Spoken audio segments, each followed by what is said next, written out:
Personne n'aurait pu prévoir qu'une femme autrefois adulée par des millions de personnes, visage familier de la télévision nationale et figure centrale de chaque épisode d'American Pickers, se retrouverait un jour piégée derrière les murs froids et bétonnés d'un centre de détention fédéral. Pourtant, la réalité est bien plus dure que tout ce que les médias ont jamais osé rapporter.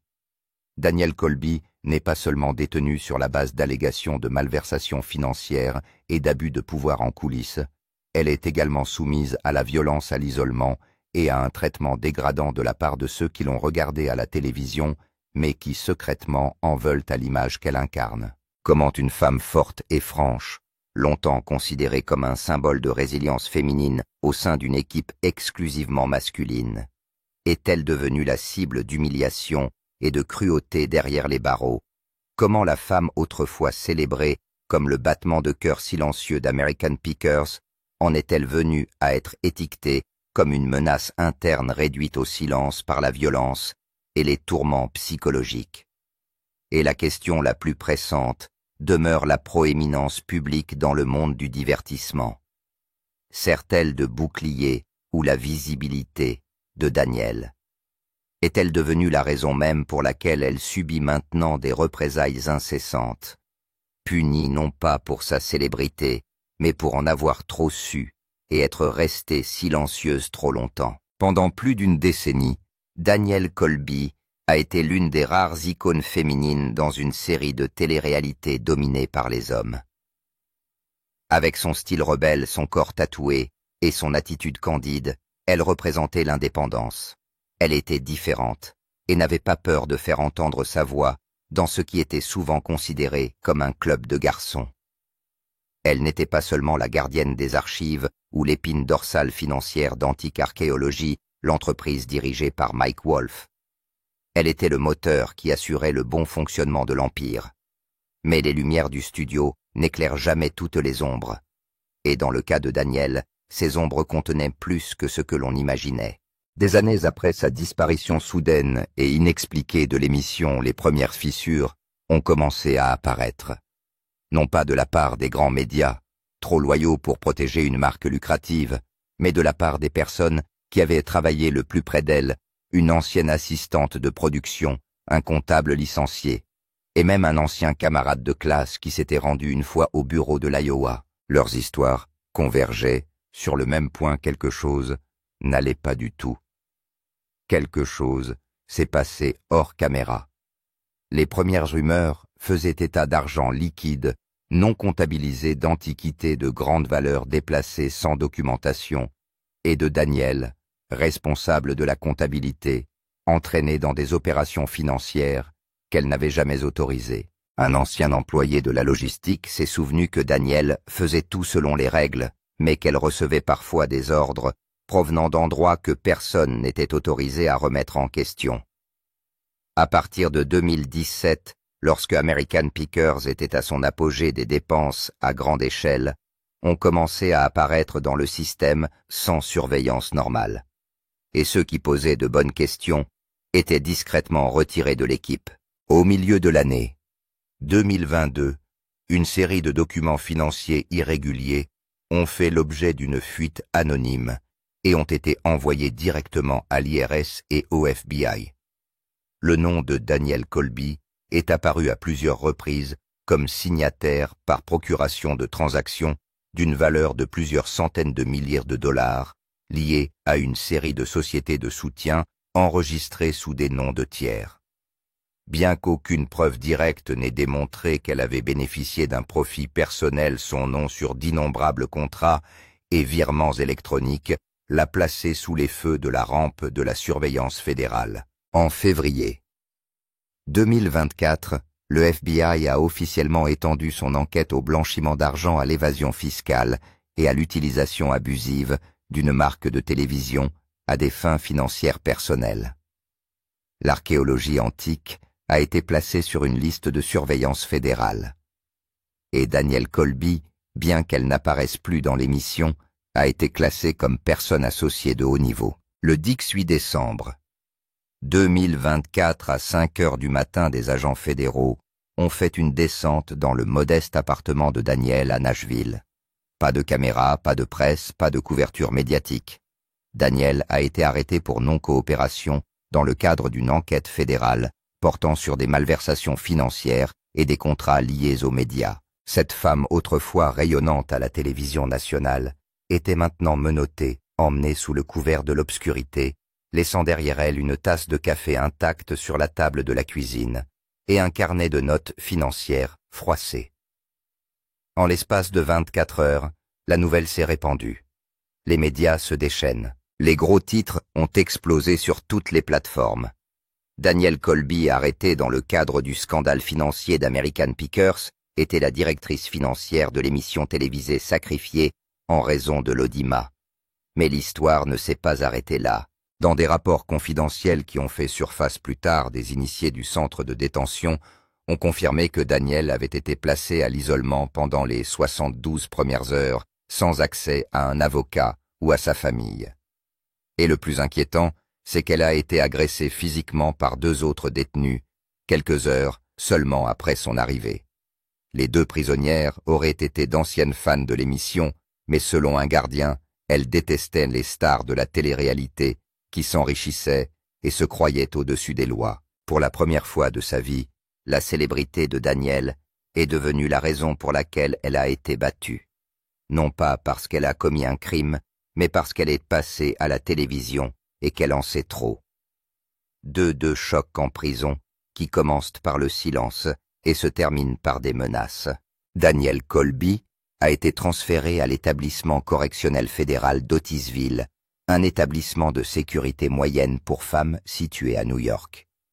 Il accueille plus de 900 détenus, parmi lesquels des toxicomanes, des blanchisseurs d'argent et des criminels en col blanc condamnés pour des délits financiers fédéraux. Avec sa notoriété à la télévision et son nom lié à l'une des émissions de télé-réalité les plus populaires de l'histoire des États-Unis, Danielle n'était pas une détenue ordinaire. Elle est entrée en prison comme quelqu'un qui portait les projecteurs, sauf que c'était maintenant le genre de lumière qui attire le ressentiment, la jalousie et le désir de l'éteindre. Dès qu'elle a été dépouillée de ses effets personnels et qu'on lui a remis l'uniforme de la prison, Danielle a senti à quel point tout était radicalement différent de ce qu'elle avait pu imaginer. Il n'y avait pas de salutation amicale, pas de regard bienveillant.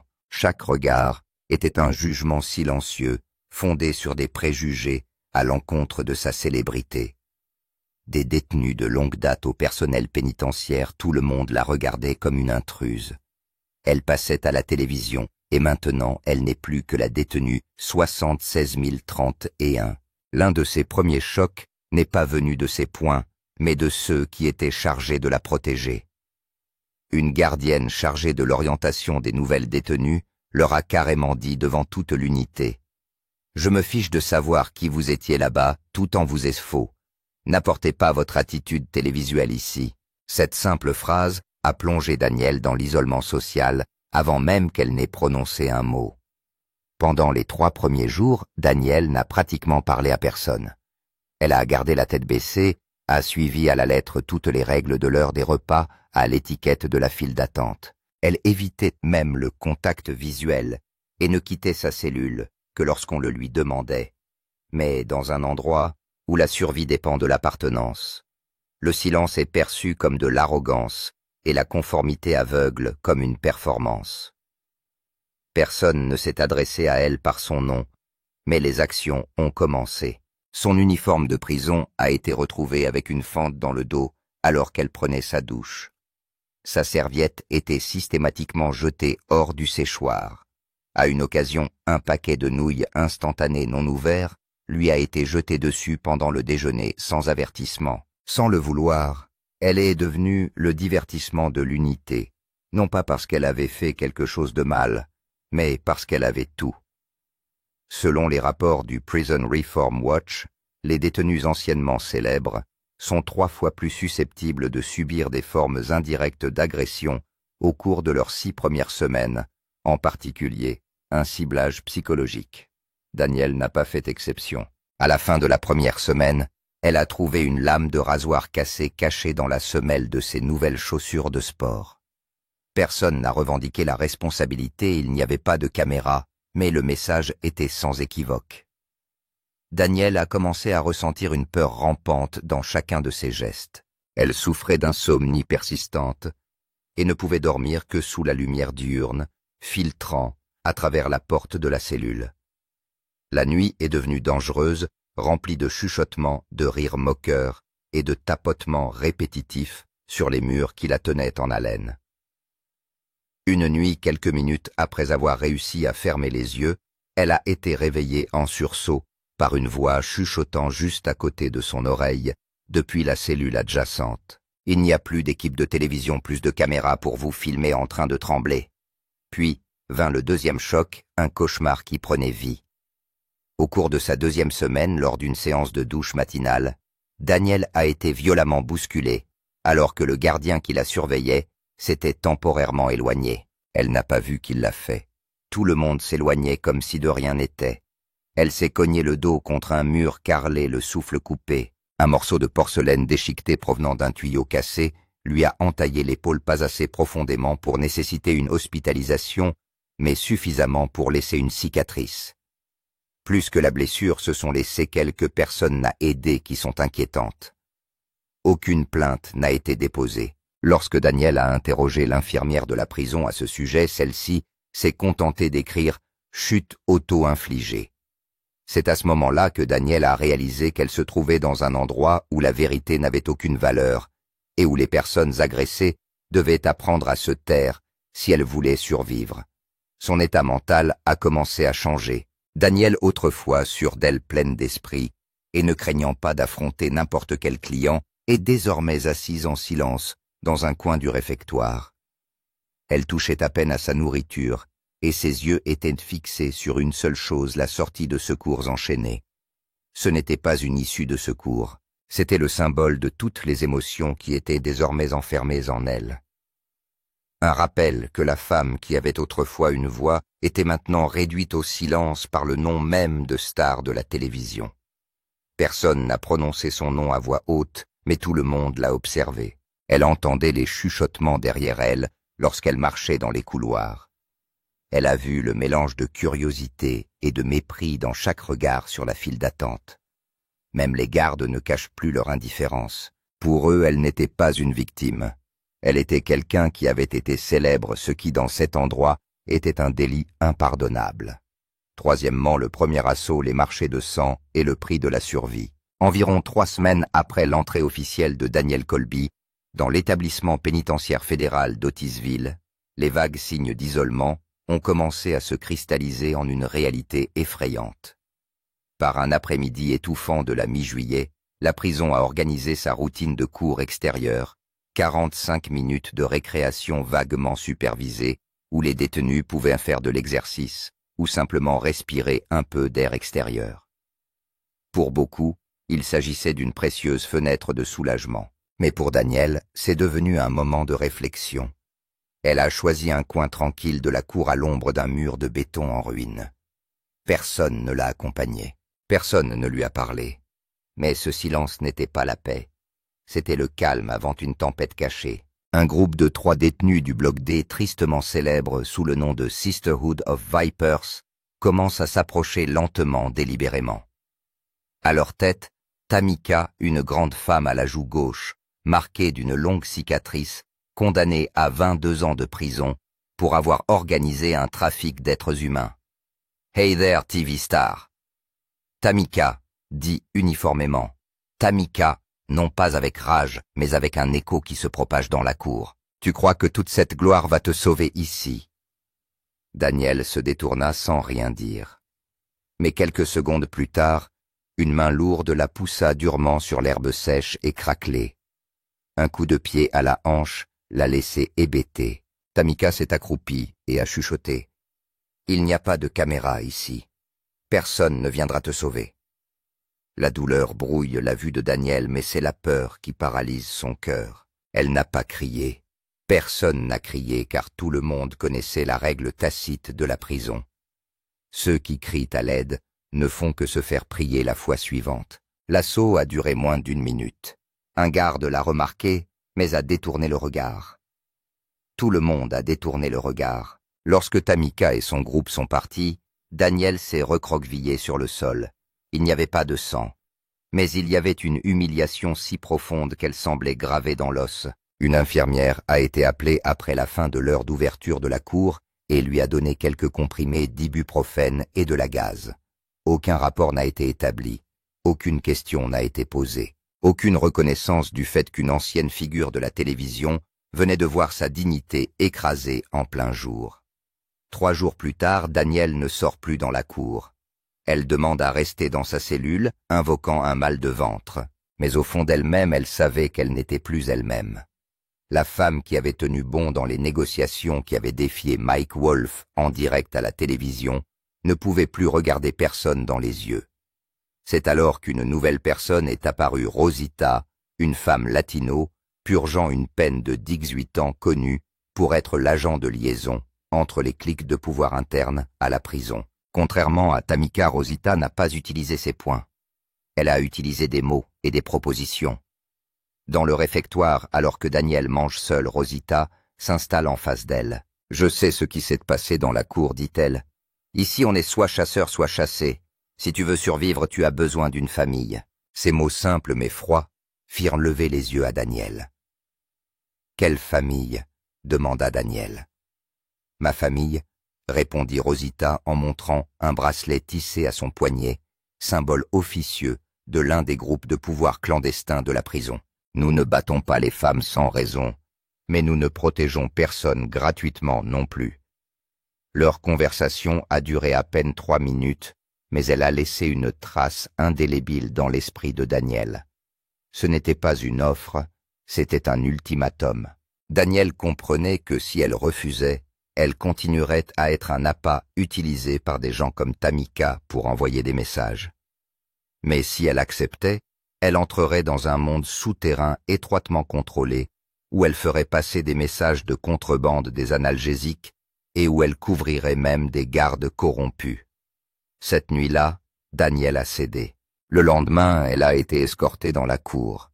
Personne ne la touche plus. Mais elle n'était plus celle qu'elle était. Elle est devenue l'enregistreuse suivant les horaires du groupe de Rosita, livrant des notes codées et gérant les commandes de la pharmacie clandestine. En contrepartie, elle dort paisiblement. Plus personne ne trafiquait ses affaires, mais le prix à payer était clair, les regards froids de ceux qui la considéraient autrefois comme un symbole. Maintenant, ils la voient comme quelqu'un de domestiqué. Ce que Daniel n'avait pas prévu, c'est que la survie n'était pas synonyme de disparition. En tant que membre du réseau de Rosita, son isolement s'est transformé en surveillance en un étau qui se resserre de l'intérieur. Chacun de ses pas était observé non pas par des ennemis, mais par des alliés. Chaque mot, chaque regard, même la façon dont elle tenait son plateau de nourriture devait être calculé. Au moindre faux pas, elle pouvait être remplacée. Une semaine plus tard, elle reçoit sa première mission, transmettre un message à une jeune femme officier, apparemment proche du groupe de Rosita, concernant le déplacement d'un dépôt de pilules du mardi au vendredi.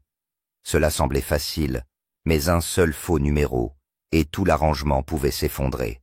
Daniel savait qu'elle n'était plus seulement le messager, mais aussi le responsable. C'est alors que cela s'est produit. Lors d'un changement d'équipe, Daniel a accidentellement laissé une note codée dans une cabine de toilette où elle notait les horaires des groupes. La personne qui l'a trouvée appartenait à un groupe rival ennemi, acharné de la famille. Il n'y avait pas de sang, mais il y avait un message. Ce soir-là, une vieille photo de Daniel tirée du magazine People à l'époque, où elle passait encore à la télévision, a été collée au mur de la cafétéria avec un message écrit au stylo à bile rouge: « Traître ordure de la télévision bon marché ». Personne ne s'en est attribué le mérite. Rosita n'a rien dit, mais son regard ce soir-là dans le couloir a suffi à faire frissonner n'importe qui. Pas de cris, pas de menaces, juste un silence de fumée. Daniel s'est alors rendu compte qu'elle était entrée dans la zone grise où il n'y avait pas d'issue. À partir de ce jour, elle a commencé à perdre du poids rapidement. Ses yeux se sont enfoncés, ses lèvres se sont fendues et ses poings se sont serrés, non pas pour se battre, mais pour garder les pieds sur terre. Lors des bilans de santé, elle disait toujours la même chose: « Je vais bien ». Mais tout le monde voyait bien que ce n'était pas le cas. Une nuit dans sa cellule, Danielle a rêvé qu'elle était de retour au bureau d'archéologie antique. Mike Wolf s'est assis de l'autre côté du bureau et a demandé « Vous souvenez-vous de la raison pour laquelle vous avez commencé ?» Elle a souri, mais lorsqu'elle a regardé ses mains, elles étaient trempées de sang. Elle s'est réveillée en sursaut, s'est recroquevillée sur elle-même et a regardé le mur où elle avait tracé une ligne avec un carreau cassé. Survivre ne signifie pas que l'on est toujours soi-même. Le lendemain matin, Danielle a déposé une demande de transfert de prison, une démarche presque impossible. La raison invoquée est l'incompatibilité culturelle au sein de l'unité d'habitation. La demande a été rejetée.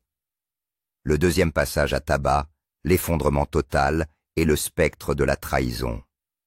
Au cours de son 3e mois à la prison d'Otisville, Danielle Colby est entrée dans une phase complètement différente non plus, une lutte pour s'adapter, mais une spirale descendante vers l'abîme.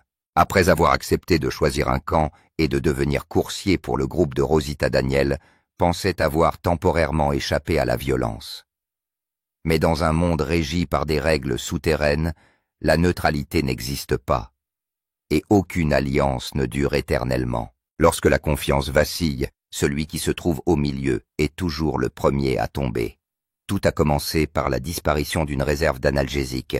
Selon le plan, un gardien était censé déposer le paquet dans la buanderie un mardi soir. Mais le lendemain matin, il était introuvable. La rumeur s'est répandue comme de la moisissure. Quelqu'un avait divulgué l'opération à l'équipe de contrôle interne, et le prénom chuchoté n'est autre que Danielle Colby. Elle était la plus récente dans le réseau, ne participait pas directement aux affaires, se taisait, prenait des notes et disparaissait souvent silencieusement entre deux gardes. Rosita ne dit rien, mais ce silence était plus terrifiant qu'une accusation pure et simple. Les personnes qui accompagnaient Danielle dans la cour ont cessé de venir. Elle s'est retrouvée seule dans les couloirs. Personne ne la critique, mais personne ne lui parle non plus. Pour une personne autrefois connue pour sa personnalité féroce, le silence ressemblait à une condamnation. La seconde agression s'est produite un après-midi de la mi-août, lors du changement d'équipe de garde, au moment où la surveillance était la plus faible. Danielle marchait dans l'arrière-cour, une zone à peine surveillée lorsque 3 silhouettes lui ont barré la route. L'une d'entre elles était Tamika, la même détenue, qu'il avait confrontée lors de sa première semaine.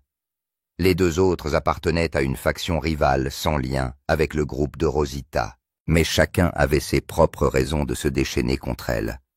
Où est-ce la petite prise de notes, ricane Tamika? J'ai entendu dire que tu travaillais dans les 2 camps, une fille intelligente. Avant que Danielle ne puisse réagir, Tamika lui assène un coup de poing en plein dans l'épaule. Les 2 autres se sont précipités sur elle, la poussant sur le sol caillouteux. Un coup de pied atterrit dans son dos. Un crochet s'est écrasé sur sa mâchoire. Étourdie et à bout de souffle, Danielle ne riposte pas. Elle se recroquevilla, se protégeant la tête comme un animal traqué. Du sang coulait de sa bouche, imprégnant la poussière grise et froide. Personne n'est intervenu. Pas de sirène. Pas de cri. Tout le monde regarde ailleurs comme si le passage à tabac d'un détenu n'était qu'un événement banal. Le passage à tabac a duré moins d'1 minute, mais ses conséquences ont perduré. Danielle a été emmenée à l'infirmerie. Diagnostic: lésion des tissus mous, contusion du diaphragme, luxation de l'épaule gauche et léger hématome temporal. On lui a prescrit des analgésiques et des anti-inflammatoires. Pas de rapport d'incident, pas d'enquête, pas de sanction. Mais le pire n'était pas physique, il était interne. À partir de ce jour, Danielle a perdu l'appétit. Elle refuse de parler à qui que ce soit, même d'éviter Rosita. Lorsqu'une infirmière lui a demandé si elle avait besoin d'une aide psychologique, Danielle a secoué la tête. Pour elle, tous les systèmes se valent. Ils ne protégeaient pas. Ils ne faisaient que préserver le silence. Danielle a commencé à se retirer dans une obscurité que personne ne pouvait toucher. Elle ne faisait plus partie d'aucun groupe et n'était plus considérée comme une menace.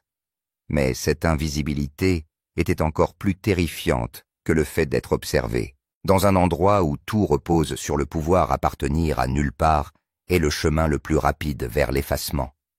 Non pas à coups de poing, mais par la lente érosion d'un but.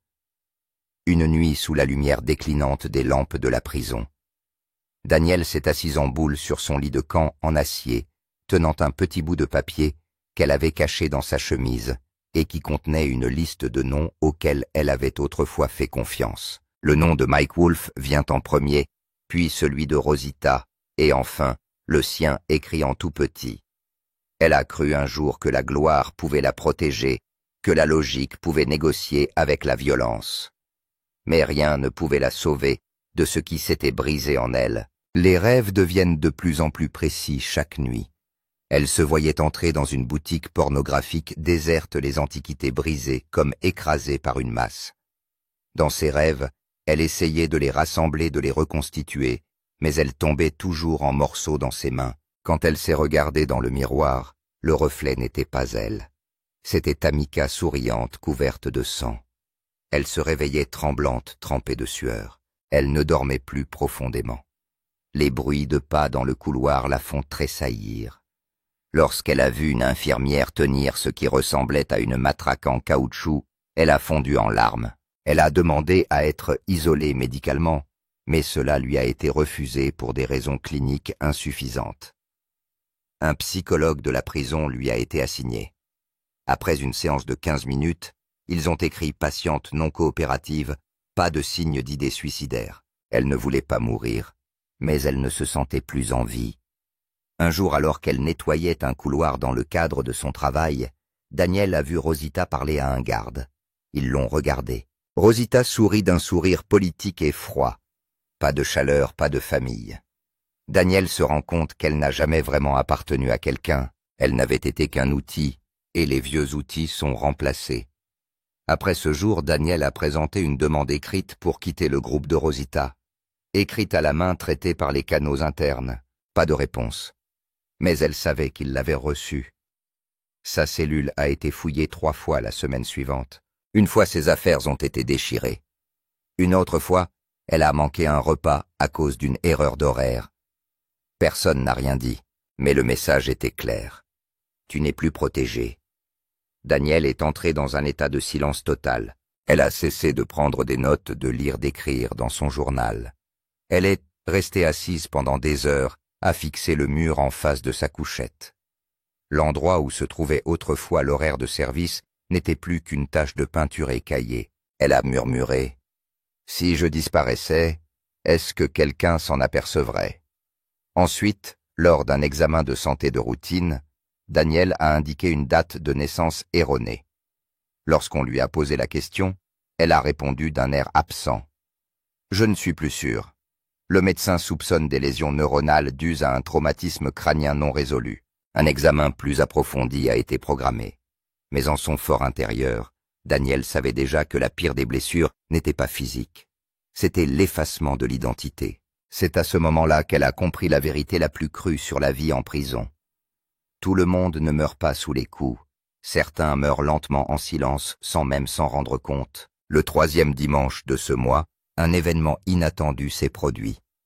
Une bibliothécaire chargée de trier les livres donnés apporte un carton de livres de poche usagés. Danielle, désintéressée par quoi que ce soit à ce moment-là, avait l'intention de refuser. Mais un livre mince s'est ouvert, et une note manuscrite sur la première page a mis fin à son emprise sur la mémoire. C'est la dernière chose qu'on ne peut pas te prendre. Aucun auteur, personne n'a prétendu l'avoir écrit, mais cette phrase a frappé comme une gifle son esprit engourdi et a servi de dernier fil conducteur pour la ramener à la réalité. Ce soir-là, pour la première fois depuis des semaines, Danielle alluma la lampe de lecture. Elle n'a pas entièrement saisi le livre. C'était un vieux roman policier, à l'intrigue embrouillée. Mais elle l'a lu ligne par ligne, se rappelant qu'elle était toujours là. Elle était toujours en vie, même dans la douleur. Le lendemain, elle se remet à écrire. Pas pour des rapports, pas pour un groupe, mais pour elle-même. Dans le vieux journal, entre les pages tachées d'encre, elle écrit « C'est moi qui ai été battue. Maintenant, c'est moi qui suis encore là. » Et peut-être que dans un monde qui dévore la gentillesse, c'était la seule victoire qu'elle pouvait garder. 5. Pourquoi Danielle Colby s'est vraiment effondrée. La chute de Danielle Colby n'a pas été le résultat d'un seul passage à tabac ou d'une série de jours d'angoisse. C'était le résultat inévitable d'une série d'erreurs d'appréciation de la façon dont elle considérait sa célébrité, à la façon dont elle évaluait son contrôle dans un monde où toutes les règles sont réécrites dans le sang. Pour comprendre comment une personne autrefois sous les feux de la rampe, admirée par des millions de téléspectateurs, a pu tomber dans un état physique et mental aussi dévasté. En moins d'un an, nous devons nous pencher sur 3 facteurs essentiels. L'épée à double tranchant de la célébrité de l'ambition incontrôlée et de l'illusion de l'immunité aux conséquences. Danielle Colby n'a jamais été une superstar au sens traditionnel du terme, mais elle était un visage familier du public américain. La femme vive et charismatique qui est apparue dans des centaines d'épisodes d'American Pickers. Certains critiques de la télévision l'ont qualifiée de souffle artistique dans un monde d'arnaqueurs d'antiquité. Avec ses tatouages de style punk rock et sa connaissance approfondie de la culture artisanale, Danielle représentait une génération de femmes qui osaient briser le moule, et que la chose même qui lui avait valu son admiration est devenue la raison pour laquelle elle a été prise pour cible dès qu'elle est entrée dans une prison fédérale. Pour Danielle, la célébrité avait été une source de pouvoir, mais lorsqu'elle est entrée dans un lieu où tous les titres lui sont retirés, cette même célébrité est devenue une faiblesse flagrante. Plus personne ne l'appelait artiste entrepreneur ou personnalité de la télévision. Elle est devenue un produit de marque, une cible idéale pour ceux qui veulent se défouler, affirmer leur domination ou démolir une image étincelante qui masquait autrefois un noyau fragile. Le problème n'était pas la personne de Danielle, mais le fait qu'elle pensait pouvoir tout gérer avec logique. Elle est entrée en prison avec l'état d'esprit de quelqu'un qui a coordonné des centaines d'affaires à l'écran, convaincu que la raison, le respect et le silence opportun l'aideraient à survivre. Mais elle a oublié qu'en prison, chaque action est décodée à travers la lentille de l'instinct brut. Et le silence n'est pas perçu comme une sagesse, mais comme une trahison. Après sa première agression, elle a accepté de devenir messagère pour un groupe de détenus en échange d'une protection. Elle pensait encore pouvoir rester détachée, se contenter de remplir ses fonctions, de transmettre des messages, de maintenir l'ordre et de ne pas se mêler des jeux de pouvoir autour d'elle. Mais dans un monde où chaque faveur a un prix, la neutralité est un mythe. Et lorsqu'un dépôt de médicaments a échoué et que des rumeurs de fuite ont commencé à se répandre, Danielle est restée silencieuse, méticuleuse. Le nom de l'étranger a été le premier à être chuchoté. Danielle ne s'est pas effondrée tout de suite, elle a tenu bon. Mais un à un ses boucliers sont tombés. Rosita, qui la protégeait, autrefois s'est refroidie. Ceux qui s'occupaient autrefois d'elle ont gardé leur distance. Personne ne l'a plus attaquée, mais le silence, l'indifférence dans chaque regard, les inspections aléatoires, les rumeurs sans fondement, qu'ils ont créé une atmosphère suffocante qui l'a lentement privée d'air. Sa plus grande erreur a été de croire que si je ne me défends pas, si je reste humble, si je me tais, tout ira bien. Mais en prison, il n'y a rien de tel qu'une bonne situation. Ceux qui ne choisissent pas leur camp finissent par devenir la cible de tous. Dans sa panique, Danielle a pris la pire des décisions. Elle s'est complètement retirée, s'est effacée et a rapidement été considérée comme inutile. Elle a perdu la dernière chose qui lui restait d'identité. Lorsqu'elle s'est trompée de date de naissance, qu'elle a oublié le nom des gardiens, qu'elle ne sait pas quoi écrire dans son journal, il ne s'agit pas d'une confusion induite par un traumatisme. C'était le signe évident qu'elle ne savait plus qui elle était. La femme qui représentait autrefois la rébellion, la liberté et le féminisme ne pouvait plus faire face à son propre reflet. Danielle a cru un jour que la célébrité était une arme. Mais elle n'a pas réalisé que la célébrité ne fonctionne qu'à la lumière. Dans l'obscurité, elle devient un phare pour les prédateurs. Lorsque Danielle a cessé de croire aux autres, elle a également cessé de croire en elle-même. Chaque matin, elle se réveillait sans se souvenir du jour de l'équipe en place ou de la tâche qui lui avait été confiée. Au lieu d'écrire ce qui était nécessaire, elle a commencé à noter des lignes que personne ne lirait. Qui étais-je? Pourquoi suis-je ici? Est-ce que quelqu'un se souvient de la femme en robe rouge à la télévision lors d'une séance de thérapie obligatoire? Le psychologue a demandé « Avez-vous l'impression de changer ?» Daniel n'a pas répondu. Mais dans son esprit, une seule phrase résonnait avec une clarté douloureuse. « Je ne suis plus moi-même. » Ce n'était pas de la tristesse, c'était le vide. Elle était si profonde qu'elle drainait même la volonté de ressentir cet état qui s'est prolongé pendant des semaines. Daniel ne bronchait plus lorsque les gens l'ignoraient, se moquaient d'elle ou murmuraient son nom. Elle était devenue trop familière avec cela. Daniel a simplement haussé les épaules parce qu'il n'y a plus rien à protéger. Letty, qui avait purgé une peine de 4 ans pour fraude à la carte de crédit, était le seul à partager de temps en temps ses restes de pain avec Daniel. Elle n'a pas posé de questions. Elle resta simplement assise en silence, partageant le repas. Et pour une fois, ce silence s'est avéré plus apaisant que toute forme d'attention. Peut-être que cette compagnie silencieuse était la seule chose qui rappelait à Daniel qu'elle existait encore, même si le monde extérieur est passé au scandale suivant. Même si ses anciens fans ne lui demandent plus rien, même si plus personne ne prononce son nom. Un soir, Daniel est convoqué dans le bureau du directeur pour une mise à jour de son dossier. La conversation a duré 12 minutes. « Voulez-vous être transféré ?» demanda le directeur, moins de sécurité, de meilleures conditions. « Si vous coopérez, » sourit Daniel, non par espoir, mais parce qu'elle a compris le jeu. « Je vais rester ici, » dit-elle. « Je veux vivre dans l'endroit qui m'a brisé pour voir si je peux y survivre. » C'est le dernier accord qu'elle a signé, non pas avec le système, mais avec elle-même. Fini de courir. Ne plus faire semblant d'être fort. Plus de mendicité, juste rester et tout enregistrer. À partir de ce jour, Daniel a écrit tous les jours, non pas pour l'administration, non pas pour se venger, mais pour préserver le peu qui restait de sa mémoire. Elle a écrit sur les portes métalliques qui s'entrechoquent chaque nuit, sur la lueur stérile des lampes fluorescentes, sur les coups de poing, les glissades sur les sols en béton et les rires silencieux de Letty dans l'obscurité. Chaque page était un morceau d'elle récupéré. Dans un monde où l'on oublie vite la mémoire, est peut-être le dernier moyen de rester en vie. Vivre comme un fantôme. La désintégration d'un homme. Après 2 agressions brutales et des mois d'alerte permanente, Rick Harrison n'est plus lui-même. Ceux qui connaissent son image à la télévision, sa posture ferme, sa voix autoritaire, sa confiance inébranlable, ne reconnaîtraient jamais l'homme frêle qui marche tranquillement dans les couloirs du bloc 4.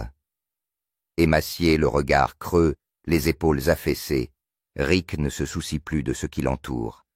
Il n'est plus un homme vivant, il n'était qu'une ombre qui respirait. Rick fonctionnait comme une machine. Réveille-toi, mange. Se présenter aux contrôles médicaux.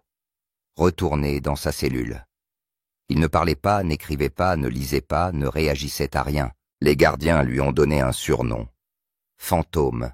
Un jour, un nouveau garde a demandé si ce vieil homme était muet, ce à quoi un officier plus âgé a répondu que non. Il attend juste le temps d'en finir avec le reste.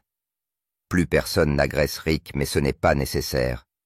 Le coup de grâce n'est pas venu des poings, il est venu de l'intérieur.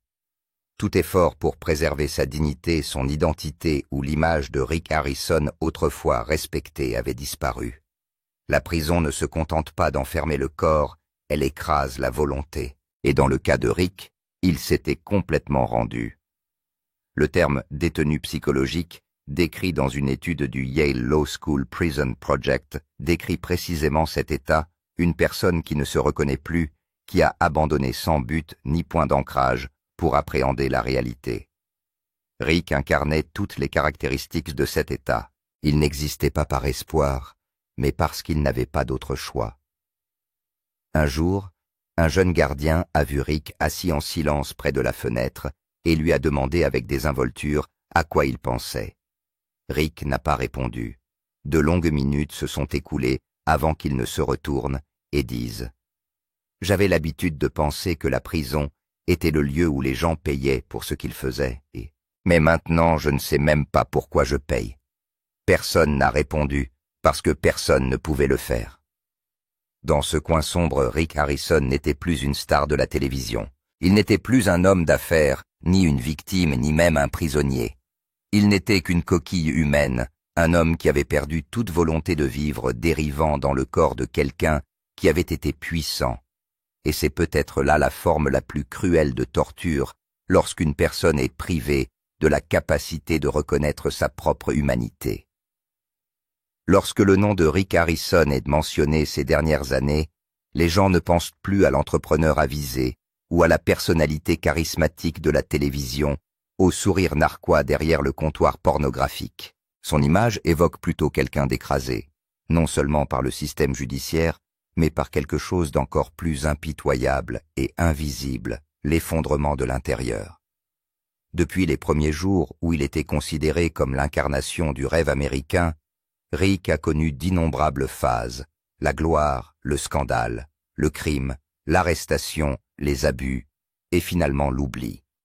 Mais ce qui rend son histoire véritablement obsédante, ce n'est pas sa condamnation à perpétuité, c'est le fait qu'il ne soit plus lui-même réduit au point de ne plus reconnaître son propre reflet, qui est un destin que peu de gens pourraient imaginer pour quelqu'un qui était autrefois au centre de l'attention mondiale. D'un point de vue sociologique, le cas de Rick Harrison est riche d'enseignements. La célébrité ne peut pas vous protéger des conséquences, et elle ne peut certainement pas vous protéger de vous-même. La célébrité peut vous ouvrir des portes, vous faire décrocher des contrats lucratifs et vous valoir des applaudissements. Mais elle peut aussi faire de vous la cible du ressentiment de la haine et de la violence en particulier, dans les milieux où le pouvoir ne s'exprime que par la force brute des poings, la domination et la hiérarchie primitive. Rick Harrison a cru un jour qu'il pouvait négocier n'importe quoi du prix des antiquités à sa propre survie et à sa liberté. Mais en prison, il n'y a pas de négociation, pas de caméra de télévision, pas de fans enthousiastes. Seule la réalité brutale de la célébrité est une lame tranchante. Si elle n'est pas manipulée avec soin, elle coupera celui qui la manie. Son histoire n'est pas seulement une tragédie personnelle, c'est un avertissement pour tous ceux qui courent aveuglément après la gloire, la richesse et le pouvoir sans en comprendre le prix. Car lorsque vous franchissez la ligne, ce que vous perdez, ce ne sont pas seulement des biens ou des opportunités, c'est vous-même, votre propre être, votre propre identité, votre capacité à redevenir ce que vous étiez auparavant. Si cette histoire vous a fait réfléchir, n'oubliez pas d'aimer, de partager et de vous abonner pour recevoir d'autres histoires vraies, dont certaines sont encore plus intenses que la fiction.